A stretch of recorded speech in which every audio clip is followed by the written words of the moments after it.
एक गांव में लोकेश अपने पिता के साथ रहता था। उसकी मां का स्वर्गवास हो चुका था।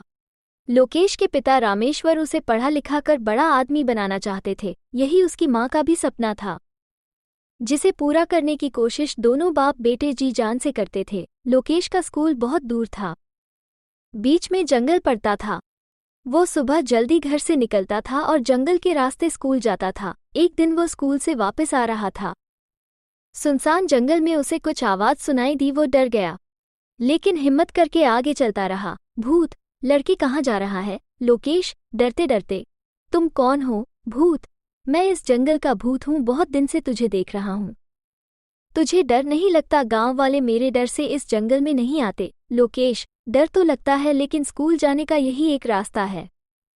दूसरे रास्ते से नदी पार करके जाना पड़ता है और नाव वाले को देने के लिए मेरे पास पैसे नहीं हैं। भूत, खबरदार, जो कल से इस रास्ते से आया मैं तुझे खा जाऊंगा।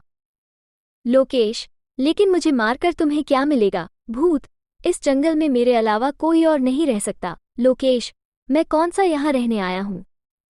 मैं बस दिन में 2 बार यहाँ से गुजरता हूँ। भूत, तुझे मुझसे डर नहीं लगता? लोकेश, डर तो लगता है, लेकिन मैंने अपनी मरती हुई माँ से पढ़ लिख कर बड़ा आदमी बनने का वादा किया था। उसके लिए मैं कुछ भी कर सकता हूँ। भूत को उस पर तरस आ जाता हूँ। भूत, चल ठीक है, तू यहाँ से आ जा सकता है, लेकिन ये बात किसी और को मत बताना, न किसी को अपने साथ यहाँ लाना। लोकेश बहुत खुश होता है।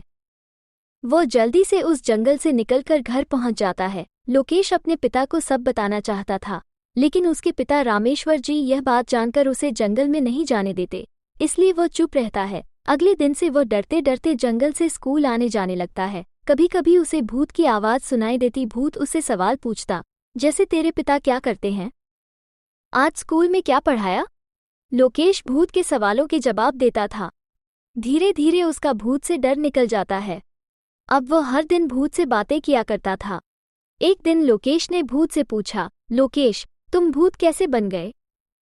भूत, मुझे कुछ लोगों ने मार दिया था, जब तक उनसे बदला नहीं लूंगा मैं भूत ही बना रहूंगा। लोकेश, लेकिन क्यों मारा था तुम्हें? भूत, मैं फसल बेचकर पैसे लेकर गांव आ रहा था, तभी 4 लोगों ने मेरे पैसे छीन लिए और मुझे मार दिया। ये सुनकर लोकेश को बहुत दुख होता है। लोकेश, तुम उनको माफ कर दो, तुम्हें मुक्ति मिल जाएगी। भूत, लड़के, तुझसे बात कर लेता हूँ तो तू कुछ भी बोल रहा है। चल भाग यहाँ से, नहीं तो अगली बार से जंगल में घुसने नहीं दूंगा। लोकेश, हमारे मास्टर जी कहते हैं, कोई तुम्हारे साथ बुरा करे और तुम भी बदला लेने के लिए उसके साथ बुरा करो तो तुम्हारे में और उसमें क्या फर्क रह जाएगा? मेरी बात मानो, उन्हें माफ कर दो और सब भूल जाओ। भूत कुछ नहीं बोलता और वहां से चला जाता है। कुछ ही दिनों में लोकेश की परीक्षा आने वाली होती है। लोकेश की परीक्षा से पहले कुछ दिन की छुट्टी पड़ जाती है। वो घर पर ही रहकर पढ़ाई कर रहा था।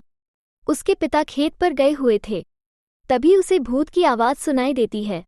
लोकेश, अरे तुम यहाँ कैसे? भूत, तुम इतने दिन से नहीं आए, मैंने सोचा कहीं तुम बीमार तो नहीं पड़ गए। लोकेश, नहीं, वो तो मेरी परीक्षा आने वाली है, इसलिए स्कूल की छुट्टी पड़ गई है। भूत, तुम जंगल में बैठकर भी तो पढ़ सकते हो, रोज वहीं आ जाया करो, मेरा मन नहीं लगता। लोकेश भूत की बात मानकर उसके पीछे पीछे जंगल में चल देता है। वहाँ एक पेड़ के नीचे बैठकर पढ़ने लगता है। भूत, अगर तुम चाहो तो मैं तुम्हें नकल करा सकता हूँ।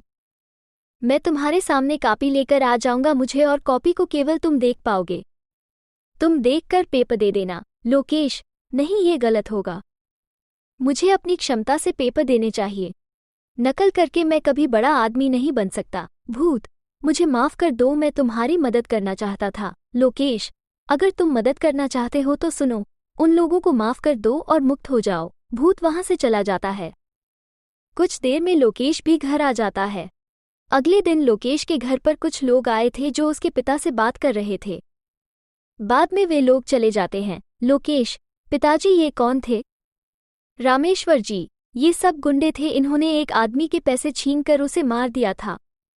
ये बता रहे थे बहुत दिनों से परेशान थे, ना खा पाते थे ना सो पाते थे, लेकिन कल वही आदमी इनके सपने में आकर बोला कि रामेश्वर जी के बेटे लोकेश के कारण मैं तुम्हें माफ कर रहा हूँ। तब से ये चारों हमें ढूंढ रहे थे।